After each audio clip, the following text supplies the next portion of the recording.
Shalom semuanya, kali ini kita akan berbicara tentang kitab Zefanya. Kita langsung saja ya. Kitab Zefanya itu ditulis oleh Nabi Zefanya. Dan untuk apa sih kita membaca kitab Zefanya ini? Supaya kita itu belajar ya, bahwa kemenangan Tuhan itu pasti akan terjadi dalam kehidupan kita. Tujuan kita membaca ini adalah bahwa di sini ada sebuah nubuatan, bahwa ada kemenangan dan kuasa yang besar di dalam kendali jikalau kita bersama dengan Tuhan. Jadi kalau teman-teman baca kitab Zefanya ini, teman-teman itu bisa belajar untuk percaya kepada nubuatan-nubuatan Tuhan. Jadi kalau kita baca di Alkitab, ya misalnya ada nubuatan, jangan pada berpikir bahwa ketika kita itu membaca Alkitab, maka nubuatan-nubuatan atau apa yang dikatakan Alkitab itu cuma hanya pesan belaka, atau cuma hanya sekedar lewat. Justru ketika kita baca Alkitab, justru berpikirlah bahwa Tuhan itu sudah berbicara dengan kita. Nah, ketika kita sudah berpikir seperti itu, misalnya kayak contoh, saya ambil saja di dalam, mungkin langsung saja ke kitabnya ya. Itu berada di Zefanya ya. Zefanya pasalnya yang ketiga, ayat yang ke-17. Tuhan Allahmu ada di antaramu sebagai pahlawan yang memberi kemenangan. Ia bergirang karena engkau dengan sukacita. Ia membaharui engkau dalam kasih-Nya. Ia bersorak-sorai karena engkau dengan sorak-sorai. Nah, jadi di sini kan dikatakan Tuhan Allahmu ada di antaramu sebagai pahlawan yang memberi kemenangan. Nah, ini kan konteksnya juga kepada Israel kan. Tapi kalau teman-teman baca ayat ini, itu juga untukmu dan juga untukku. Yang artinya kalau kamu sudah mendapatkan sebuah nubuatan dari Tuhan, lewat dari baca firman, lewat dari mungkin ada pendeta atau hamba Tuhan yang mengatakan kamu akan begini begitu, percayalah dulu. Karena firman Tuhan mengatakan jangan pernah meremehkan nubuatan. Nubuatan itu bisa diuji, tetapi jangan sampai kita punya hati kita meremehkan dulu. Ah, ini nggak mungkin lah. Ya Tuhan, nggak mungkin lah. Apalagi mungkin kita malah mencemooh gitu loh. Hamba Tuhan kok kayak dukun gitu misalnya. Kok bisa ada ramalan-ramalan begitu. Kalau gitu gimana Tuhan bisa memberikanmu kemenangan kalau sudah kita udah pesimis? Itu nggak bisa. Nah, tetapi kitab Zefanya ini mengajarkan kepada kita bahwa ada kemenangan yang akan Tuhan berikan kepadamu dan itu spesifik. Tuhan kita itu adalah Tuhan yang besar, tetapi Tuhan kita itu juga cukup kecil, cukup detail untuk memberitahukan kepada kita bagaimana hal itu bisa terjadi. Kenapa Tuhan akan memberitahukan kepadamu hal-hal yang bahkan sekecil, bahkan spesifik mungkin, supaya kamu tahu bahwa apa yang terjadi dalam kehidupanmu nanti itu bukanlah perkara yang hoki. Itu bukan karena keberuntunganmu, tapi karena Tuhan. Makanya ketika kamu baca kitab Zefanya ini, seperti tadi dikatakan bahwa Tuhan Allahmu ada di antaramu sebagai pahlawan yang memberi kemenangan. Jarang banget Alkitab itu mengatakan bahwa Tuhan itu sebagai pahlawan. Maksudnya untuk figur Tuhan sebagai pahlawan, biasanya kalau Tuhan itu kan disebut sebagai Bapa, sebagai Allah semesta alam, sebagai Tuhan segala Tuhan. Tetapi ini lebih detail dan ini bisa dikatakan Zefanya itu sebagai pelopornya, sebagai orang pertama yang mengatakan bahwa Tuhan itu adalah pahlawan perang. Tuhan itu sebagai pahlawan yang memberikan kamu kemenangan.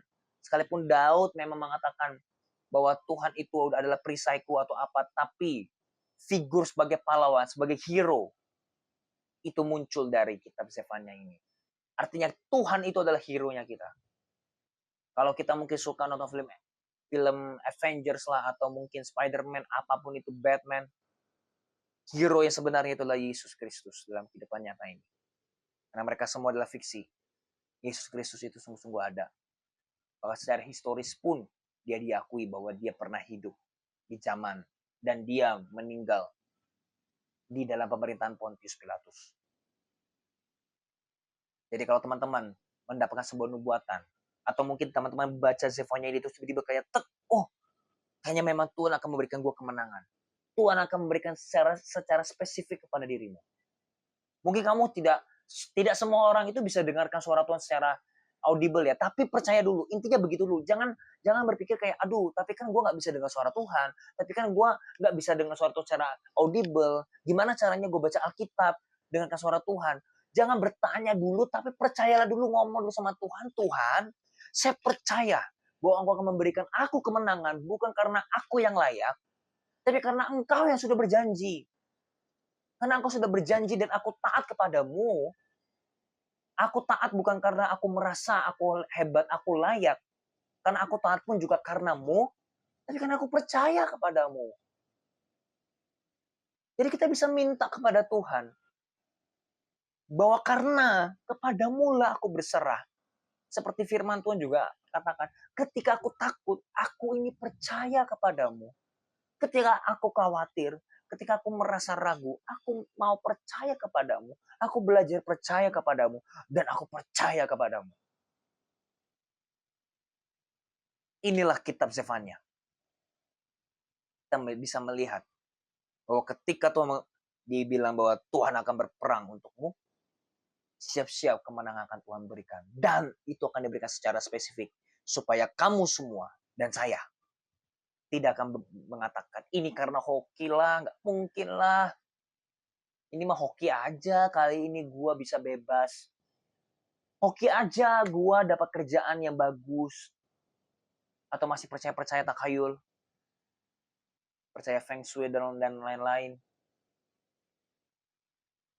Kita sebagai orang Kristen nggak percaya begitu lagi ya. Ya kalau orang di luar Kristen ya sudahlah, mereka mau bagaimana itu biarkanlah mereka, kita cukup doakan saja. Tapi kita sebagai orang Kristen, kita tuhankanlah Yesus. Kita nggak perlu lagi pakai gitu-gitu. Yesus sudah cukup. Jangan Yesus plus-plus. Ya, jadi kita nggak perlu pakai jimat, kita nggak perlu pakai jimat keberuntungan lah, apalah. Atau kita punya tanggal-tanggal hoki, atau punya hari-hari yang hoki. Nggak ada hari hoki, nggak ada hari sial. Selama Tuhan adalah Tuhan. Selama Yesus Kristus adalah Tuhanmu. Semua hari itu sama. Hari Senin sampai Minggu, semua ciptaan Tuhan. Tidak ada hari sial, tidak ada tanggal yang sial. Nah, kemenangan itu sudah pasti ada di tanganmu. Tinggal kitanya aja. Oh, masih mau percaya nggak? Kalau udah mulai ragu atau mulai mempertanyakan, cepet-cepetlah datang kepada Tuhan. Tuhan juga nggak marah kok kalau misalnya kamu merasa ragu. Thomas pun dia cinta loh. Thomas juga ragu. Tapi apakah Tuhan marah? Enggak. Tuhan tahu Thomas lagi belajar. Sama seperti kamu dengan aku. Semua masih belajar. Jadi kalau kita ada rasa ragu atau apa, tuh nggak langsung marah. Justru Tuhan senang kalau kamu datang sama dia lagi. Justru Tuhan pengen supaya kamu deket dia lagi. Semakin berserah malah, itu lebih bagus. Nah, jadi teman-teman, jangan lewatkan kitab Zefania ini. Teman-teman pasti dapatkan kemenangan yang Tuhan berikan. Dan kemenangan itu berbeda-beda. Satu kitab, tapi kemenangannya spesifik dan itu berbeda-beda. Karena Allah kita bukan Allah yang kopas. Allah kita justru yang bisa menciptakan sesuatu. Amin. Thank you.